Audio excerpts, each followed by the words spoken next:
طيب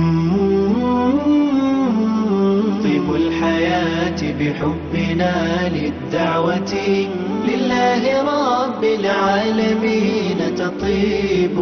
أسعد قلوبا بالهداية والتقى ونر طريقي كي أراه يطيب. بسم الله الرحمن الرحيم. الحمد لله رب العالمين، والصلاة والسلام على أشرف الأنبياء والمرسلين نبينا محمد وعلى آله وصحبه أجمعين. Chers frères, chères sœurs, assalamu alaikum wa rahmatullahi wa barakatuh. Et bienvenue à tous et à toutes dans la continuité de ces cours où nous nous sommes arrêtés à la croyance en la prédestination et que toutes les étapes de la vie de l'homme sont écrites alors qu'il se trouve dans le ventre de sa mère. Chaque seconde de sa vie lui sont écrites. Car par ordre d'Allah subhanahu wa ta'ala, lorsqu'Allah azza wa jal, il ordonne à l'ange chargé des fœtus, après avoir complété 120 jours dans le ventre de sa mère, 4 mois, il est ordonné à l'ange d'insuffler en lui, il entre dans le ventre de la mère pour insuffler en lui l'âme de la vie, qui le fait bouger et qui, par cela, prend vie. Puis, il lui est ordonné d'écrire 4 paroles, et ce sont des paroles qui sont spécifiques au fœtus. Sa subsistance, son terme de vie, ses œuvres et s'il sera heureux ou malheureux. Il lui écrit cela alors qu'il se trouve dans le ventre de sa mère. Et bien évidemment, cela est écrit d'avance. Cela est présent de base dans la tablette gardée fil lawhil mahfouz. Donc, cela est déjà écrit de base, mais il est écrit de manière spécifique à chaque fœtus dans le ventre de sa mère. Et donc, cela aussi amène aux croyants à être apaisés, car sa subsistance qui lui est écrite n'excédera pas ce qu'Allah lui a prescrit et lui a décrété, subhanahu wa ta'ala. C'est pour ça que le prophète, alayhi salatu wa salam, il dit dans un hadith: Innahu la tamutu nafsun hatta tastakmila rizqaha. Aucune âme ne meurt avant d'avoir consommé pleinement sa subsistance. Sa subsistance, elle est écrite. Sa durée de vie, elle lui est écrite. Et il se trouve dans le ventre de sa mère. Elle ne dépassera pas le délai qu'Allah subhanahu wa ta'ala lui a décrété. Comme Allah azza wa jal fait référence à cela dans son noble livre, فقال سبحانه وتعالى ولن يؤخر الله نفسا إذا جاء أجلها والله خبير بما تعملون. Or Allah n'accorde jamais de délai à celui dont le terme est arrivé. Allah connaît parfaitement vos agissements.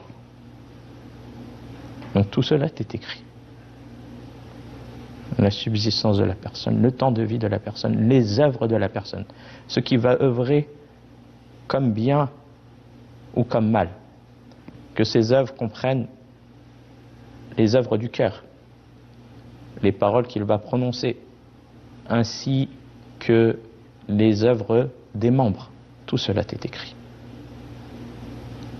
Tout cela est écrit. Et ce vers quoi il lui sera facilité comme œuvre. Tout comme il lui est écrit s'il sera heureux ou malheureux. Yani, sa fin dans l'au-delà, s'il sera parmi les heureux ou les malheureux. Cela aussi lui est écrit. Et cela car la plume, c'est la plume du destin qui agit sur sur le serviteur. Mais la personne, elle se doit dans un premier temps de croire qu'Allah subhanahu wa ta'ala sait toutes choses et connaît toutes choses de manière globale et détaillée, de sa science infinie, éternelle. Allah Azza wa Jal connaît toutes choses, subhanahu wa ta'ala. Et que cela est écrit. Toute chose est écrite.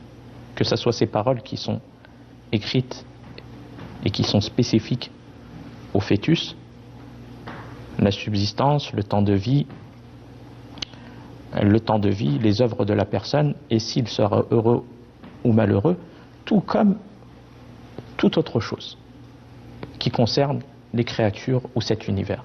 Tout est écrit et la personne doit avoir la croyance en cela. Et Allah Azza wa Jalla a parfaitement connaissance de toutes choses. Et donc, nous croyons qu'Allah subhanahu wa ta'ala a prescrit dans la tablette gardée, Al-Lawh al-Mahfouz, ce qu'il adviendra jusqu'au jour de la résurrection. Et parmi celles-ci, les œuvres, la subsistance de la personne, le temps de vie de la personne, et s'il sera heureux ou malheureux. Et ceux qui, comme Allah subhanahu wa ta'ala fait référence à cela dans son noble livre, فَقَالَ سُبْحَانَهُ وَتَعَالَى أَلَمْ تَعْلَمْ أَنَّ اللَّهَ يَعْلَمُ مَا فِي السَّمَاءِ وَالْأَرْضِ إِنَّ ذَلِكَ فِي كِتَابٍ إِنَّ ذَلِكَ عَلَى اللَّهِ يَسِيرٌ. Allah dit, ne sais-tu pas qu'Allah sait ce qu'il y a dans le ciel et sur la terre? Tout cela est dans un livre, dans la tablette gardée. Tout cela est dans un livre, et cela pour Allah est bien facile. Et Allah subhanahu wa ta'ala, il dit, même les choses le malheur qui touche la terre ou la personne est écrite. Allah subhanahu wa ta'ala, il dit, ما أصاب من مصيبة في الأرض ولا في أنفسكم إلا في كتاب من قبل أن نبرأها إن ذلك على الله يسير. Nul malheur n'atteint la terre ni vos personnes qui ne soit enregistré dans un livre avant même que nous le suscitions. Yani, cela est écrit. Toute chose est écrite, et ça amène la personne à être apaisée. Qu'il n'y a pas un malheur qui touche la personne ou qui touche la terre sans que cela ait été écrit et présent dans la tablette gardée. Et que la personne ne pourra échapper à ce qui lui a été écrit. Que ce soit comme malheur qui touche la personne ou qui touche la terre. Et cela amène la personne à être apaisée, à être patient, et aussi de savoir avoir la bonne pensée d'Allah subhanahu wa ta'ala. Car ce mal qu'il a touché est un bien pour elle, une cause pour la personne qui patiente d'augmentation des bonnes actions, tout comme c'est une cause aussi que les gens reviennent vers la religion d'Allah subhanahu wa ta'ala. Il y a une grande sagesse dans cela. Allah subhanahu wa ta'ala dit aussi subhanahu wa ta'ala dans un autre verset, wa kulla shay'in ahsaynahu fi imamin mubin, et nous avons recensé toutes choses dans un livre explicite, la tablette carrée. Donc toutes ces choses-là sont écrites dans la tablette gardée. Allah subhanahu wa ta'ala, al-Nabi alayhi salatu wa salam, il dit, inna awwala ma khalaqa Allahu al-qalam faqala lahu uktub qala rabbi wa madha aktub qala uktub maqadira kulli shay hatta taqum as-sa'ah. Le messager d'Allah sallallahu alayhi wa sallam a dit, lorsqu'Allah créa la plume, il lui dit écris. Elle dit alors, Seigneur, que dois-je écrire? il dit écrit les décrets de tout ce qui arrivera jusqu'à l'avènement de l'heure. Donc tout, Allah Azza wa Jalla est la science de toute chose dans cet univers et pour chaque personne. Et tout cela est écrit dans la tablette gardée.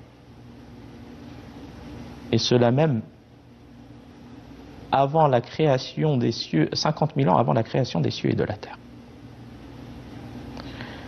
Comme il est venu dans le hadith, عن عبد الله بن عمرو بن العاص قال سمعت رسول الله صلى الله عليه وسلم يقول كتب الله مقادير الخلائق قبل أن يخلق السماوات والأرض ب50,000 سنة وقال وعرشه على الماء صحيح.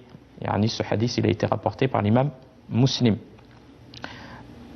Le prophète alayhi salatu wa salam a dit Allah a écrit les destinées des créatures 50 000 ans avant de créer les cieux et la terre, et son trône était sur l'eau.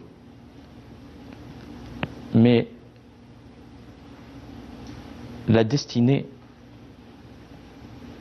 est d'Allah subhanahu wa ta'ala et vient d'Allah subhanahu wa ta'ala. Mais Allah azza wa jal, il a donné le libre arbitre à la personne. Allah subhanahu wa ta'ala a donné le libre arbitre à la personne de choisir les voies du bien comme les voies du mal. Donc c'est lui la cause de son bonheur ou de son malheur. Car Allah subhanahu wa ta'ala, par sa justice parfaite, il ne contraint pas la personne à œuvrer le mal pour la châtier de ce mal. Mais c'est le serviteur, lui, qui est la cause de son bonheur par les œuvres qu'il œuvre dans ce bas monde ou de son malheur. Et Allah subhanahu wa ta'ala ne commet d'injustice à personne. Et Allah subhanahu wa ta'ala fait référence à cela dans son noble livre. فقال سبحانه وتعالى إن الله لا يظلم مثقال ذرة وإن تك حسنة يضاعفها ويؤتِ من لدنه أجرا عظيما.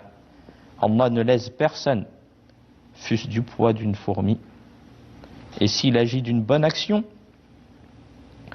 il multiplie et accorde en plus une immense récompense de sa part. Yani, bien au contraire, Allah subhanahu wa ta'ala, de sa miséricorde et de sa grâce, subhanahu wa ta'ala, il multiplie les actions que la personne a fait. Et il lui donne meilleur en récompense de ce qu'il a œuvré. Donc la personne,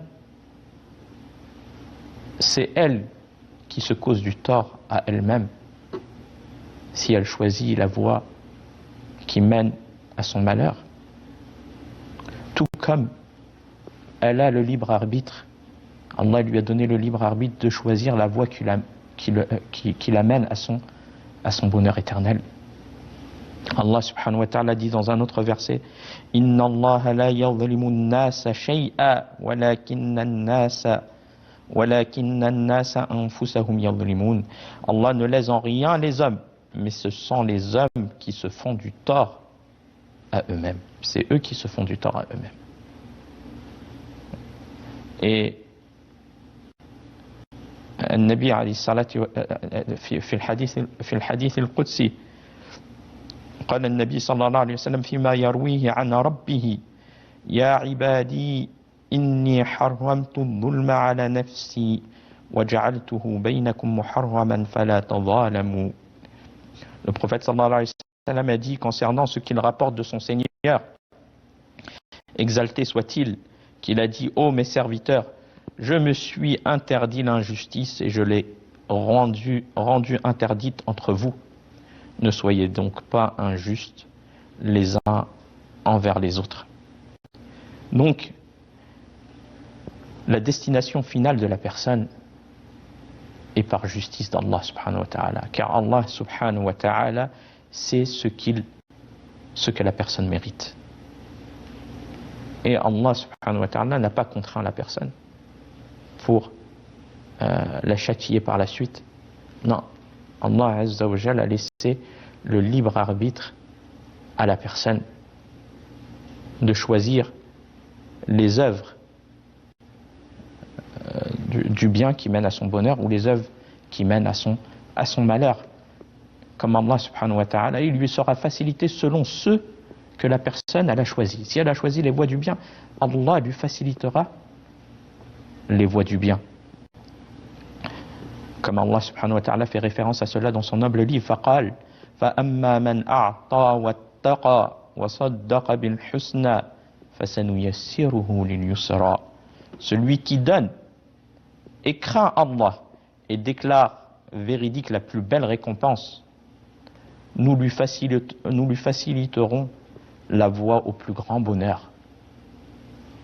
Donc c'est lui qui a été la cause de ce bonheur et de cette récompense, et qui lui a été facilité, car Allah lui a facilité cela. C'est lui qui a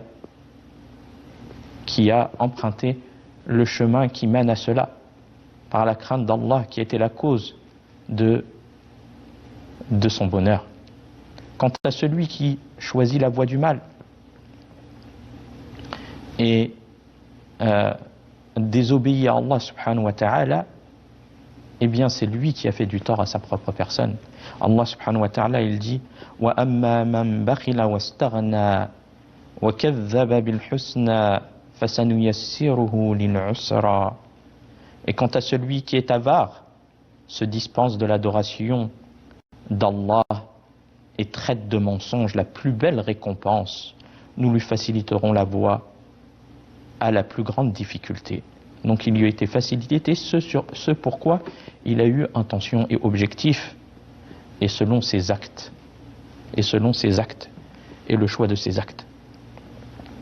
Mais une question qui peut se poser et qui a été posée par les compagnons au prophète alayhi salatu wassalam, qui a été posée au prophète alayhi salatu wassalam, si tout est déjà prédestiné, si le malheur sera forcément malheureux, si le malheureux sera forcément malheureux et le bienheureux sera forcément bienheureux, si celui qui doit entrer au paradis ou en enfer y entrera forcément, ne délaisserons-nous pas nos œuvres? Eh bien évidemment non. Comme le prophète alayhi salatu wassalam, il a expliqué cela dans un hadith, que la personne ne doit pas se reposer sur la prédestination, mais qu'il doit œuvrer. Et il lui sera facilité selon ce sur quoi il lui a été destiné. Mais il doit œuvrer. Il doit œuvrer les œuvres qui le mènent à son bonheur. Et délaisser les désobéissances d'Allah. Se soumettre à la religion et aux ordres d'Allah subhanahu wa ta'ala, et délaisser ces désobéissances. Comme cela est venu les compagnons qui assistaient à l'enterrement de l'un des leurs au cimetière des habitants de Médine, lorsque le prophète sallallahu alayhi wa sallam vint s'asseoir au milieu d'eux alors qu'il tenait un bâton. Il baissa la tête vers le sol comme s'il était soucieux et pensif, et se mit à tapoter le sol avec son bâton. Il dit alors: Allah a écrit le destin des gens et a écrit leur place au paradis et en enfer. En entendant ces mots de la bouche du prophète sallallahu alayhi wa sallam, ils dirent: si tout est déjà prédestiné, si le malheureux sera forcément malheureux, si le bienheureux sera forcément bienheureux, si celui qui doit entrer au paradis ou en enfer y entrera forcément, ne délaisserons-nous pas nos œuvres? Quel intérêt à œuvrer si tout est déjà écrit et prédestiné? Ils leur répondirent alayhi salatu wassalam: œuvrez et ne vous reposez pas sur le bien ou le mal qu'Allah a prédestiné. Œuvrez plutôt en fonction de ce qui vous a été ordonné. Ce qui t'a été ordonné, œuvre. Et délaissez ce qui vous a été interdit. En effet, on n'accède au paradis que par des œuvres, et on entre en enfer que par des œuvres. N'entrera en enfer que celui qui aura accompli les œuvres des gens de l'enfer, et n'entrera au paradis que celui qui accomplit les œuvres des gens du paradis. Chacun sera conduit vers ce pourquoi il a été créé. Bi'idhnillahi ta'ala, nous continuerons l'explication de cela dans le prochain cours. وفي الختام هذا والله أعلم وصلى الله على نبينا محمد والسلام عليكم ورحمة الله وبركاته. أراه يطيب أسعد قلوبا